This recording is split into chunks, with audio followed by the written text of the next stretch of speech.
The other thing that I just wanted to share with you is what I do at night. So the other day I talked to you about in the morning, and isn't it wonderful here? I'm just loving it. So this is why you're seeing me again here, because I just really loving. I just love spring. But anyway, what I wanted to say to you was what I do in the evening. So when I get into bed and I'm just settling down to sleep, I connect with my body and I just feel my body, but then I will focus on what I'm grateful for in my day. And I just reflect on my day and I think about all the magical moments and I'm truly grateful.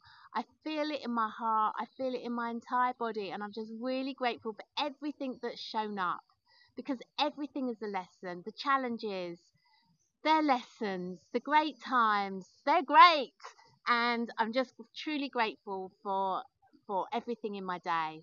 And then it's the morning. Woohoo!